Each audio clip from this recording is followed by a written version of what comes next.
Hello students, today's topic is partners capital account, fluctuating capital method. So let's start the video.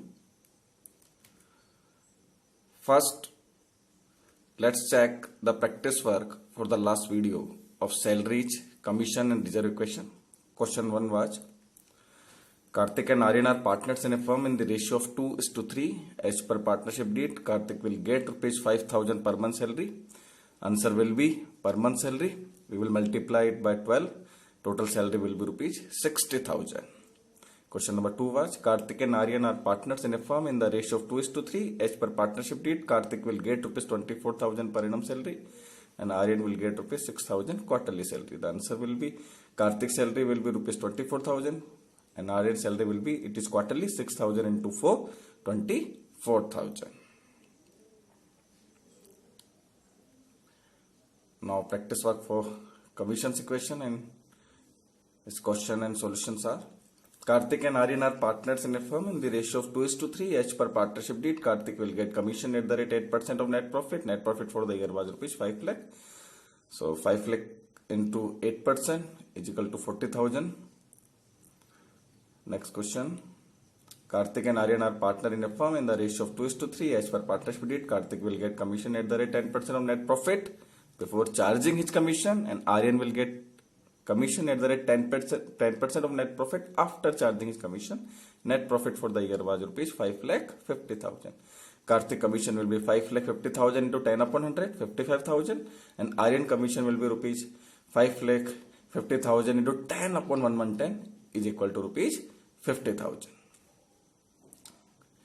And now practice work for transfer to reserve. Its question was, Karthik and Aryan are partners in a firm in the ratio of 2:3. For the year ended 31st March 20, their firm earned a profit of rupees 8 lakh. They decided to transfer 20% of the net profit to the general reserve. Calculate the amount to general reserve, and the answer will be 8 lakh into 20% is equal to rupees 1,60,000. And now today's topic, partners capital account.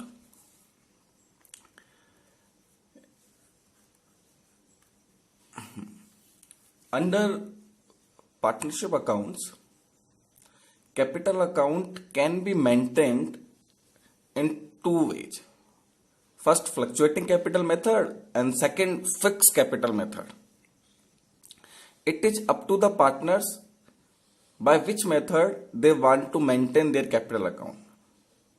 They either can maintain under fluctuating capital method or they can maintain under fixed capital method.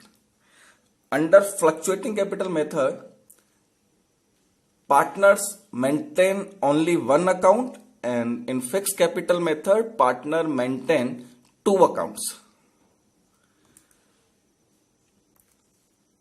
In fluctuating capital method, the name of that one account is capital account, and in fixed capital method, the name of two accounts are, first is capital account and second is current account.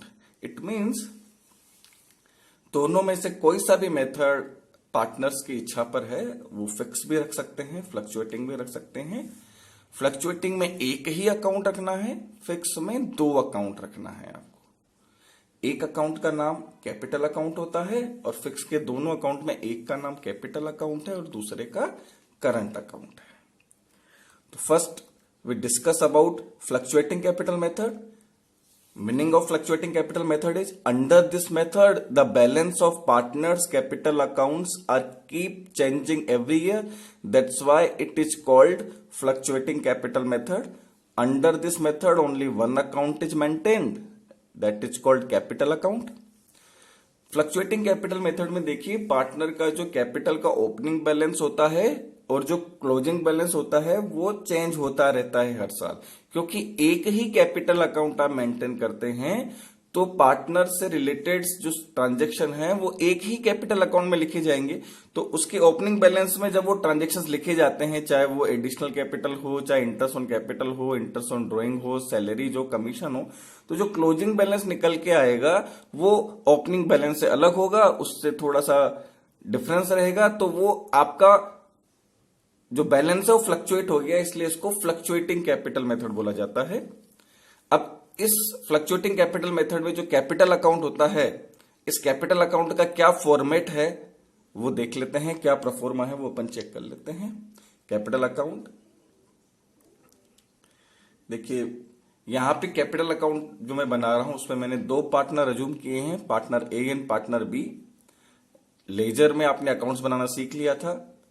Particulars जो आपकी left hand side है वो D R side है, जो right hand side है वो CR side है। अब यहां पे आपको ध्यान देना है, जो कैपिटल अकाउंट आपको बनाना है वो आपको कोलमनर फॉर्म में बनाना है, मतलब जितने पार्टनर होते हैं अमाउंट के हम उतने कॉलम कर लेते हैं। नॉर्मली जब आप लेजर अकाउंट बनाते थे तो अमाउंट का एक ही कॉलम होता था, पर यहाँ पे जैसे 3 पार्टनर है तो यहाँ पे ए बी और एक कॉलम और सी का बना दिया जाता।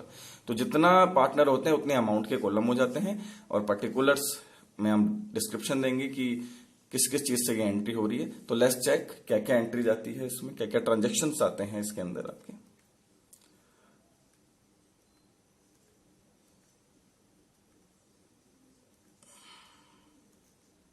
देखिए ये आपकी कैपिटल अकाउंट का परफॉर्मा है। इसमें देखिए मैं सबसे पहले क्रेडिट साइड से स्टार्ट करता हूं, क्योंकि जो कैपिटल अकाउंट होता है उसका बैलेंस आपको पता है क्रेडिट होता है। ट्रायल बैलेंस हमने देखा हुआ है, कैपिटल का हमेशा सीआर बैलेंस होता है। तो हम इसको स्टार्ट करेंगे क्रेडिट से। सबसे पहले लिखा हुआ है बाय बैलेंस बीडी, इसका मतलब है पुराना बैलेंस कितना था पार्टनर का। तो ये बाय बैलेंस बीडी, ए और बी का जो भी अमाउंट हो। हाँ, अगर बिजनेस इसी साल स्टार्ट हुआ है तो आप बाय बैलेंस बीडी नहीं लिखेंगे, फिर आप बाय कैश या बाय बैंक अकाउंट लिखेंगे, क्योंकि बिजनेस स्टार्ट हुआ है, पुराना कैपिटल का बैलेंस है ही नहीं, तो आप बाय बैलेंस बीडी नहीं लिख सकते हैं। उसके बाद में मैंने लिखा है बाय इंटरेस्ट ऑन कैपिटल। देखिए 11वीं में आप इंटरेस्ट ऑन कैपिटल की एंट्री आप याद करिए, आप करते थे general entry interest on capital account DR to capital. वहां पे देखिए टू कैपिटल, कैपिटल को आप क्रेडिट कर रहे थे तो वो कैपिटल क्रेडिट हो रही थी, तो वही आपका यहाँ पे कैपिटल अकाउंट की क्रेडिट साइड लिखा गया है बाय इंटरेस्ट ऑन कैपिटल।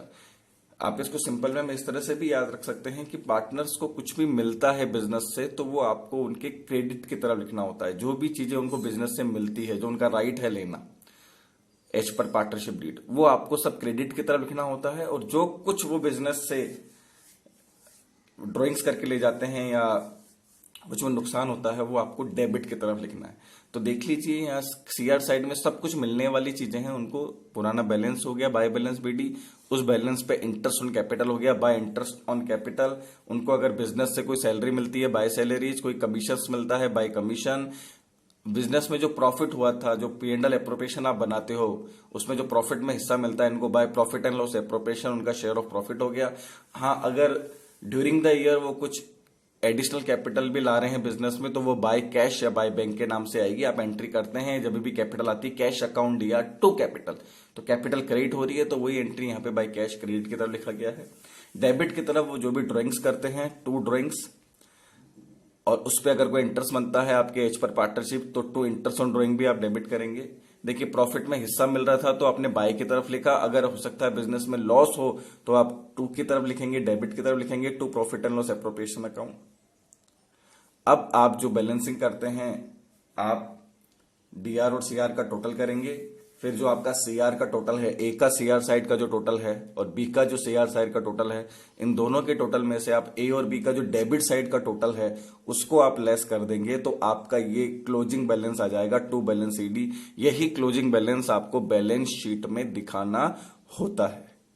ये आपका कैपिटल अकाउंट का फॉर्मेट है अंडर फ्लक्चुएटिंग कैपिटल मेथड। अब देखिए आपका opening balance by balance BD कुछ अलग अमाउंट होगा। अब आपको इतने सारे ट्रांजेक्शन होने की वजह से जो लास्ट में जो टू बैलेंस सीडी है, जो क्लोजिंग बैलेंस है, उसका अमाउंट फ्लक्चुएट होके कुछ अलग हो जाएगा, इसलिए इसे फ्लक्चुएटिंग कैपिटल मेथड बोला जाता है। याद करने का आसान तरीका यह है बच्चों, इसमें इसके अंदर जो ज्यादातर ट्रांजेक्शन हैं वो आप देखेंगे वो P&L एप्रोप्रिएशंस के रिवर्स साइड है। तो आप इसको इस तरह से भी याद कर सकते हैं कि P&L एप्रोप्रिएशंस की जो डेबिट साइड है वो यहाँ क्रेडिट की तरफ आ गया है, जो क्रेडिट साइड थी वो यहाँ डेबिट की तरफ आ गई है। बस कुछ एक ट्रांजेक्शन्स हैं जो उसमें नहीं आते हैं, जैसे बैलेंस हो गया आपकी बैलेंस बीडी और बैलेंस ईडी, ड्रॉइंग्स का अमाउंट है या एडिशनल कैपिटल है, ये अमाउंट नहीं आता है। बाकी जो पार्टनर से रिलेटेड इनकम और एक्सपेंस थे वो सारा का सारा यहाँ कैपिटल अकाउंट में रिवर्स हो गया है। आई होप आपको कैपिटल अकाउंट अच्छे से समझ में आ गया होगा। प्रैक्टिस वक्त देख लेते हैं। Question 1, prepare partners capital account proforma 2 to 3 times under fluctuating capital method. आपको होम असाइनमेंट है, आप प्रैक्टिस करिए, 2 से 3 बार आप पार्टनर का कैपिटल अकाउंट बनाइए, जो मैंने बताया अभी आपको फ्लक्चुएटिंग कैपिटल मेथड से। और क्वेश्चन नंबर 2 है prepare profit and loss appropriation account proforma 2 to 3 times. इसी तरह से आप जो पिछली वीडियो जो मैंने बताया था आपको प्रॉफिट एंड लॉस एप्रोप्रिएशन के बारे में, उसको भी 2 से 3 बार आप बना के प्रैक्टिस करिए।